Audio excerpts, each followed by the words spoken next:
કુનાલ નામનો છોકરો છે, એની જોડે બી એની 2-3 દિવસ પહેલા મેટલ ચાલતી હતી, એની પર પણ મને શંકા છે અને રાજા પર તો ખાસ જ મને શંકા છે. એને એનો પેલો જે સાગરિત છે ને પેલો રવિ એની જોડે જે રહી છે એને તાત્કાલિક એનો હોદીને તાત્કાલિક એને બી અબડે જ મારી કાઢો. એને જેવો મારો વરને મારી કાઢ્યો છે ને એવો એનો અબડે જ મારી કાઢો. એને રાજાએ જ એની જોડે એવું કર્યું.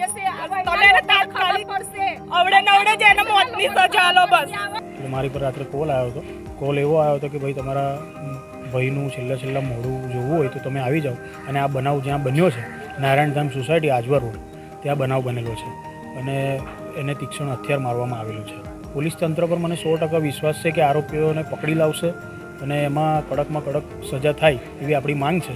હર્ષ સંઘવી સાહેબને બી આપણે એવું કહીએ છીએ કે આવા લુખા તત્વોને ગુંડા તત્વોને મળે જ નહીં, એમ જામીન નહીં મળે, એની પર સજા કડકમાં કડક સજા થાય એવી અમારી માંગ છે. અને મારા ઘરનો તો પુત્ર તો જતો રહ્યો મારો ભાઈ, પણ એનું નાના બચ્ચાનું શું એવું તો હવે ખ્યાલ નહીં. પોલીસનો વિષય છે, તપાસનો વિષય છે, આપણને કંઈ ખ્યાલ નથી. પણ પોલીસનું કાર્યવાહી કામ કરે છે.